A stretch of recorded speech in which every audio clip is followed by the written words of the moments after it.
Olá, meus irmãos, a paz do Mestre, que Deus abençoe quem me ouve e que o Senhor Deus Todo-Poderoso possa se manifestar através dessa palavra, falando no íntimo dos nossos corações, trazendo renovo, trazendo esperança sobre promessas e também nos direcionando para aquilo que deve ser feito, aquilo que é a nossa parte. Vamos embora?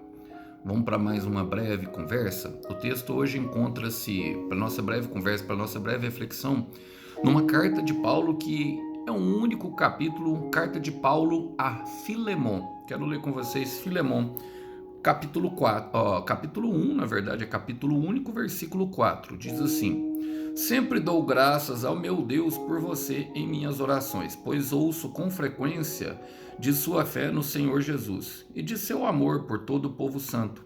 Oro para que você ponha em prática a comunhão que vem da fé, à medida que entender e experimentar todas as coisas boas que temos em Cristo. Seu amor, meu irmão, tem me dado muita alegria e conforto, pois sua bondade tem revigorado o coração do povo santo. Glória a Deus, irmãos.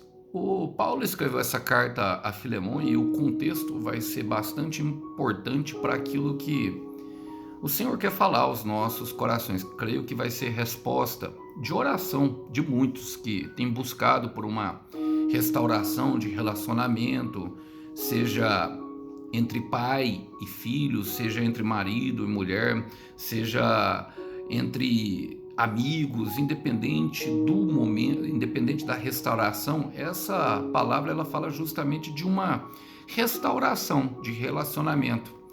Alguns acreditam que Deus não restaura relacionamentos. Irmão, eu particularmente, eu acredito que essa carta de Filemon mostra como Deus trabalhou no coração de Filemon e Onésimo, que era senhor e escravos. E nós devemos sempre lembrar disso, irmão, porque eu gosto de uma frase de Sproul que fala que a verdade das escrituras, elas destroem as especulações. Eu quero repetir.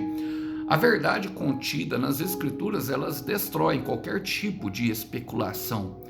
E por isso que nós devemos nos apegar à palavra. Então, se você tem uma promessa, irmão, se você tem uma promessa, caminhe. Agora saiba, meu irmão, que para viver promessas exige preparo, exige obediência, cumprimento de princípios e todas algumas questões que são envolvidas na prática. E é isso que Paulo vem tratar com Onésimo. Por quê? Onésimo fugiu, irmão. No nosso contexto, talvez não seja, nós não consigamos visualizar, porque nós não vivenciamos essa época da escravatura, que naquela época era diferente. O escravo muitas vezes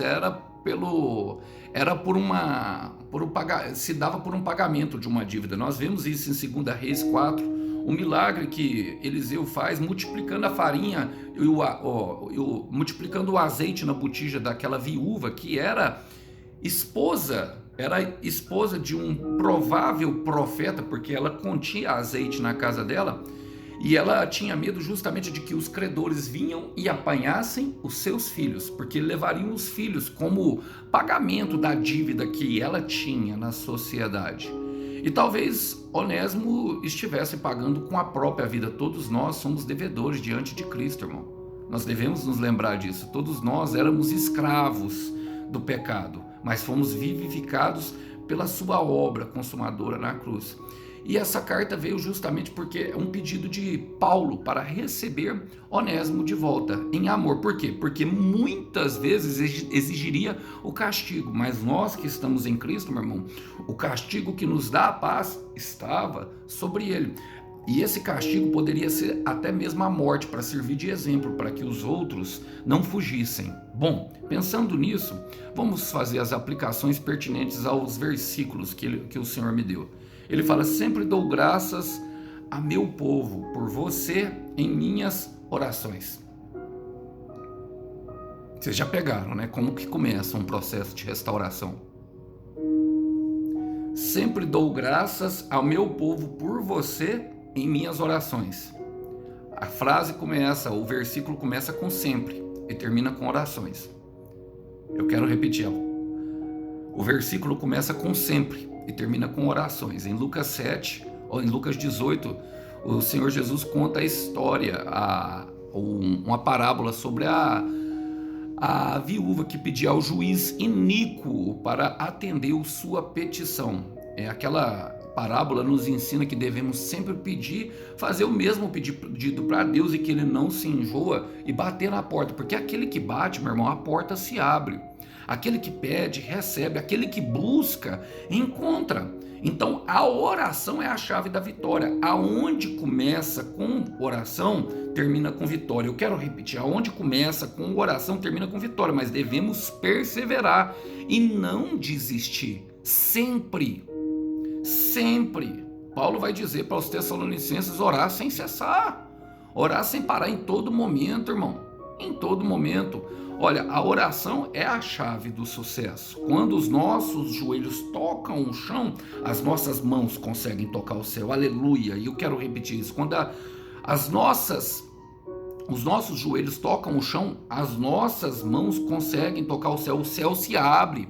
A palavra fala em Atos capítulo 10 que quando Pedro orava na hora do almoço, o céu se abriu e ele viu um lençol sendo baixado diante dele. Enquanto Jesus orava em Lucas capítulo 3, antes do seu batismo, o céu se abriu e desceu a pomba na forma do Espírito Santo. O céu se abre quando a gente ora, irmão. Olha, em Efésios 6,18 vai dizer: orem no Espírito em todas as ocasiões. Irmão, essa é uma capacidade de quem tem muita maturidade espiritual. Orar no Espírito, com o pensamento, se conectar com Deus através do pensamento e obter resposta. O tempo todo, ele fala em todas as ocasiões, em todo o tempo. Com toda oração e súplica, fiquem alertas, não desanimem e continuem orando fervorosamente por todos os cristãos em toda parte. Então você quer, meu irmão, atingir a vitória? Oração. Olha, a palavra vai dizer: pois ouço com frequência da sua fé no Senhor Jesus e de seu amor para com todo o povo santo. Paulo começa a construir a linha que ele vai tratar na petição, irmão, que é justamente por meio do Senhor Jesus Cristo, daquilo que nós estamos sendo justamente aperfeiçoados. Por quê, irmão? Porque é pela fé no Senhor Jesus Cristo que nós somos salvos, mas é pelo amor com os irmãos que alcançamos, que vivemos a salvação na prática. Eu quero repetir, é pela fé no Senhor Jesus Cristo que nós somos salvos, mas é pelo amor e comunhão com os irmãos que nós vivemos o amor na prática. Nós vivemos o amor, não, a salvação na prática. A salvação, Paulo vai dizer em Filipenses 2,13 que ela deve ser desenvolvida com temor e tremor a Deus. E como que se desenvolve, irmão? João vai dizer que se nós não amarmos o nosso irmão que nós vemos, como que nós diremos que amamos a Deus quem nós vemos? Então, o amor, irmão, ele deve ser exercido na prática. E Paulo começa a construir esse apelo em amor, irmão. Logicamente, remetendo sempre ao Senhor Jesus Cristo. Irmão, por quê? O Senhor Jesus é o nosso maior exemplo. Não é, sabe, qualquer pessoa que exerça autoridade sobre nós. Não é o pastor, não é o apóstolo, sabe, não é o presidente, não é o nosso pai, não é a nossa mãe. Irmão, Jesus deve ser o nosso exemplo. Nós devemos derrubar altares que construímos a outras pessoas, colocando elas em níveis diferentes. Todas essas pessoas que eu disse aqui, irmão, são iguais a nós. Deus não age com favoritismo. Quando Jesus Cristo veio e disse que todos pecaram e todos eram escravos, ele estava nivelando. E quando Paulo diz que todos foram destituídos da glória de Deus, ele estava nivelando todo mundo por igual, irmão. Quando Pedro disse na pregação para Cornélio que Deus não age com favoritismo, ele estava nivelando, irmão. As pessoas têm principalmente no Brasil, irmão, eu vejo essa mentalidade demoníaca de achar que o cargo... Eu já ouvi pessoa falar assim, ó, o meu cargo tem mais autoridade. Irmão, e pode até sim ter mais autoridade para conferir, mas principalmente no meio da igreja, meu irmão, quanto mais autoridade, quanto mais é pedido, mais é dado. E quanto mais é pedido, mais lhe é cobrado. E cobrado o quê, irmão? Amor. Amor.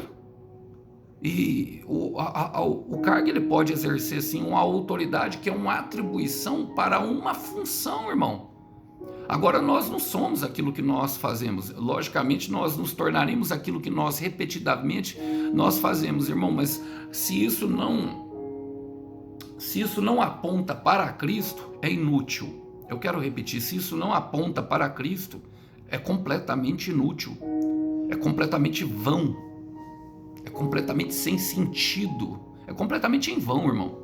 Olha, eu quero ler com vocês João, porque já que Cristo é o nosso maior exemplo, vamos ler João capítulo 13. Quero ler com vocês o primeiro versículo 1, quando Jesus começa o seu discurso de despedida. Ele fala: pouco antes da festa da Páscoa, Jesus sabia que tinha chegado a hora de deixar o mundo e ir para o Pai. E tendo amado os seus discípulos que estavam no mundo, amou-os até o fim. Você compreende como que é, irmão? Você compreende como que é, minha irmã? E ele diz o seguinte, ele fala o seguinte no versículo 34 e 35: por isso estou dando a vocês um novo mandamento: amem-se uns aos outros. E ele fala como eu os amei, ou seja, até o final. Vocês devem amar-se uns aos outros. Esse profundo amor que vocês tiverem um pelos outros provará ao mundo que vocês são meus discípulos.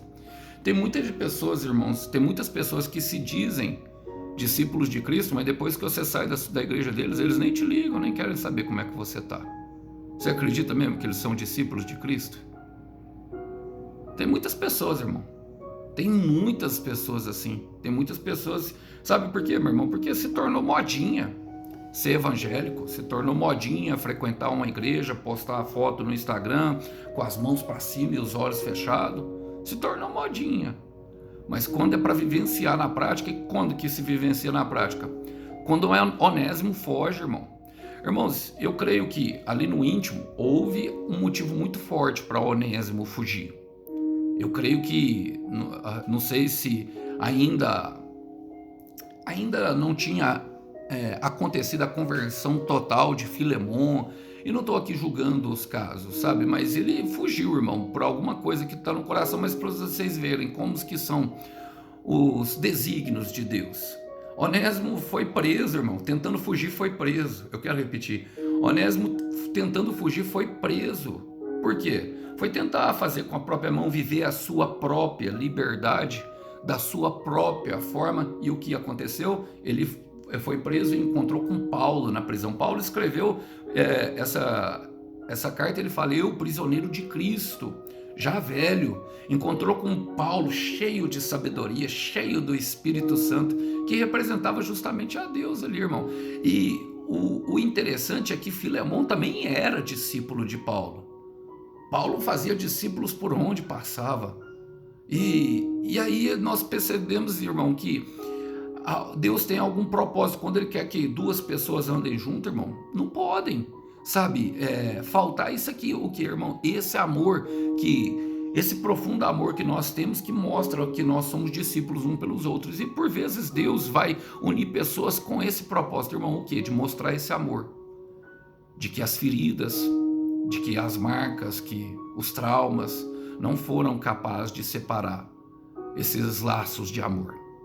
Olha, mesmo que caia na prisão, mesmo que passe por muita coisa ruim, ele traz de volta. Olha o que Paulo vai falar agora. Ele fala assim, agora ele entra na intercessão na forma mais íntima. Ele fala: oro para que você ponha em prática a comunhão que vem da fé.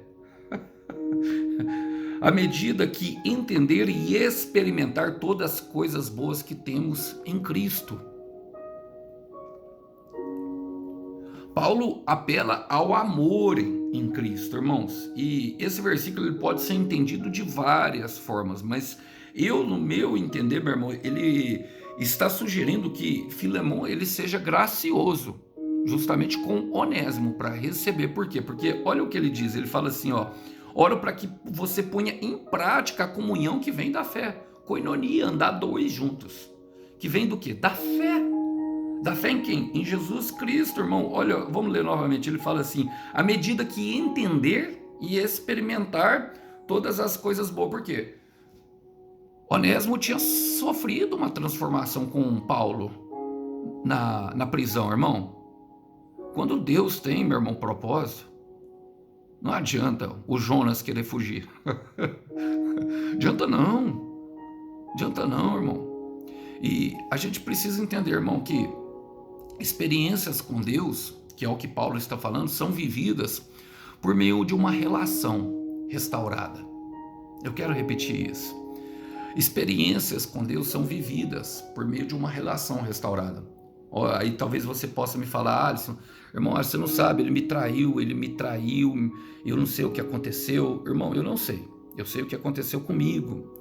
E eu sempre falo que é por isso que eu entrei na questão de Onésimo e de Filemon, porque eu não acredito que uma relação seja partida, seja ela qual for, no âmbito de uma só pessoa. Sempre as duas pessoas darão um motivo, irmão. Onésimo fugiu, mas qual foi o motivo dele fugir? A palavra não conta porque não precisa, irmão. O foco aqui é a restauração. Agora, o mundo em que nós vivemos e a mentalidade do Brasil, e eu tenho combatido demais isso, meu irmão, fala para nós que é muito mais fácil substituir. Substituir é muito mais fácil que restaurar. Eu quero repetir. Substituir é muito mais fácil que restaurar. E ele me deu trabalho demais. Aí o que Deus faz? Vai lá e dá um namorado, dá uma namorada que causa muito mais problema que aquele anterior que passou. Aí eu larguei ele porque ele estava lutando contra as drogas. Eu larguei ele porque ele era escravo da pornografia. E aí Deus entrega um para a pessoa com depressão. Esses são os desígnios de Deus, irmão. Não tem como você fugir, você tem que aprender a amar. E nesse processo nós vamos entender que para amar é necessário ter coragem. Jesus amou até o fim. E, irmão, olha, eu falo uma coisa, eu sei que deve observar o comportamento, o arrependimento da pessoa. Eu não sei qual foi o motivo, por exemplo, no caso de traição, que dói muito. Eu não estou aqui para falar não, dói muito, irmão, ser traído. Mas um casamento restaurado por Deus, um casamento restaurado, um relacionamento restaurado, um filho que se perdeu nas drogas, quando a confiança é restaurada, ela fica muito maior. Por quê? Porque a pessoa passa a dar valor no amor que aquela outra pessoa carrega. Agora nós não podemos, irmãos, agir na dependência emocional. Não pode deixar a carência tomar conta das nossas atitudes. A pessoa que vai voltar, irmão, a pessoa que... Porque teve uma pessoa que decidiu ir embora. Essa pessoa que deve se apresentar a outra, que era o que ia acontecer. Onésimo ia se apresentar. O que Paulo estava fazendo, o quê? Preparando o coração de Onésimo para que ele recebesse com a bondade, com amor, com a comunhão que vem por meio da fé. Da fé em quem? Jesus Cristo. Jesus Cristo dava tapa em alguém, irmão? Jesus Cristo ficava apontando o dedo para alguém? Falando assim, eu sei que... Não, irmão. Só abraçava, usava de misericórdia. É isso que Deus está falando aqui. E agora a pessoa precisa passar por um processo de observação, como nós vemos no caso de Oséias, capítulo 3, um versículo pequeno, irmão, um capítulo pequeno do livro de Oséias, que fala da restauração do casamento daquele profeta que casou com a prostituta. Fala, ó, Deus manda Oséias amar ela novamente. Fala assim, ó, ama ela novamente. Por quê, irmão? Porque vendo a traição, a mulher prostituta. Como é que o amor não vai embora? Tudo aquilo que a gente não rega, irmão, aquilo que a gente não rega, uma hora morre. E aí ele manda ela amar, mas ele fala, ó, receba, mas não tenha relações com ela. Por quê? Porque ela precisava passar por um processo de restauração pessoal. Primeiro nós somos restaurados pessoalmente, curados pessoalmente. Para quê? Para viver uma restauração de relacionamento. Mas quem vive essas experiências com Deus, irmão, sabe o quanto é poderoso. Olha o que Paulo fala. Quero ler com vocês Gálatas, capítulo 6, versículo 1. Palavra do Senhor Deus. Irmãos, se alguém for vencido por algum pecado, e aqui fala de Onésimo, que desistiu e foi embora, irmão, porque ele era o escravo tipifica justamente o pecado. Se alguém for vencido por pecado, vocês que são espirituais devem ajudá-los, com mansidão e humildade, a voltar ao caminho certo, lembrando-se que da próxima vez poderá ser um de vocês a ser tentado. Ou seja, se coloca no lugar dele, irmão. Se coloca no lugar dela, minha irmã. Meu irmão. Se coloca no lugar dele, minha irmã. Entendeu?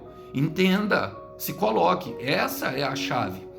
E para partir para o final, fala, ó, seu amor E é tudo no amor, irmão. Seu amor, meu irmão, tem me dado muita alegria e conforto, pois sua bondade tem revigorado o coração do povo santo. Paulo termina essa parte aqui que antes ele fala sobre oração e ação de graça antes do apelo, irmão. Na frente ali no apelo ele vai falar assim que poderia usar da sua autoridade como um apóstolo a exigir que Filemon abrigasse Onésimo novamente, mas é em amor, irmão. Por quê? Somente um amor que vem do Pai, somente quem recebeu esse amor, e aqui nós podemos citar Lucas 15, do filho que se perdeu, do filho pródigo, que foi comer as bolotas dos porcos. Somente um amor que vem do Pai, irmão, ele pode produzir o efeito restaurador, com bondade, alegria e consolo, que é necessário na volta desse Jonas Fujão, irmão. Eu quero repetir isso. Somente o amor que nós recebemos do Pai. Por isso a oração é tão importante, irmão. Quem vive orando, irmão, não tem vida de pecado. Por quê? Porque incomoda. Quem ora foge do pecado. E uma vida de oração, não existe vida com Deus sem vida de oração, irmão. Não existe. Esquece isso. Se você não ora, meu irmão, você não tem vida com Deus. Não tem. Eu não, sabe, eu sei que é uma ministração sobre restauração, mas a gente precisa falar a verdade em amor para vocês. Sabe, orar é orar sem cessar, irmão. O Deus, ele tem que ser o mais importante, e somente quem experimenta desse amor é capacitado, meu irmão, a passar para os outros. Não tem como. Somente o amor que vem do Pai pode produzir o efeito restaurador com bondade, alegria e consolo necessário para edificar uma vida que está caída, para uma vida que está escrava. Sabe, somente esse amor, somente um abraço, irmão. Nesse tempo de pandemia nós sentimos a falta que um abraço faz. Tem muitas pessoas sentindo a falta que o abraço faz, e Deus, através dessa mensagem, está batendo na porta do coração de muitas pessoas novamente. Eis que o amor está à porta e bate. Se você deixar e abrir a porta, ele entrará e ceará contigo. Eu não sei com quem Deus está falando, não sei, mas sei que ele me impeliu a essa ministração, e eu quero te falar, meu irmão. Você pediu uma resposta, a resposta é: Deus quer restaurar. Sim. Deus quer restaurar você, Deus quer restaurar os seus relacionamentos, e Deus quer restaurar com amor. Somente fique perto dele. Abandone todas as coisas, as práticas que te levaram justamente a cometer as ações que levaram a partir. Vocês sabem, vocês já viram algum vídeo de restauração no YouTube? Eu desafio vocês a verem. A restauração, ela começa justamente juntando os cacos, irmão. As pessoas começam a juntar os caquinhos, e é uma tarefa muito mais difícil do que moldar um próprio vaso em si. Então, sabe, abandone isso, porque o fogo fala justamente disso, o fogo de Deus, de limar as impurezas, aquilo que não precisa ter no meio do barro, ou no meio do ouro, para poder exibir aquele valor que existe dentro de cada um de nós, mas que é deformado pelo pecado. Então abandone mesmo aquilo que a outra pessoa não gosta, abandone antes de ir. Abandone, sabe, tudo aquilo que te faz pecar, tudo aquilo que te leva ao pecado. Abandone, seja radical nessa decisão. E Deus vai restaurar, irmão. Deus quer restaurar com bondade, alegria e com muito conforto, com muito consolo e amor. Eu quero terminar com vocês lendo Salmos 126, que era justamente a restauração do povo de Israel, voltando do cativeiro babilônico. Salmo 126, versículo 4. Ó Senhor, quero ler, deixa eu ler a versão. Senhor, restaura-nos o nosso cativeiro. Vou ler na versão viva, irmão.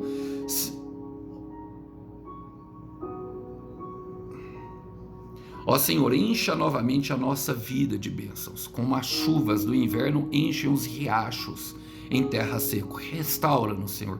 Quem planta semente chorando colherá as espigas com cantos de alegria. Quem sai com a cesta de semente chorando enquanto lança sementes, voltará carregado de feixes de espiga, cantando de alegria. Foi no mesmo caminho, irmão. É no mesmo caminho, minha irmã, que te viram chorando, que vão te ver agora carregando um cesto cheio de espigas, e essas espigas são de alegria, frutos de alegria.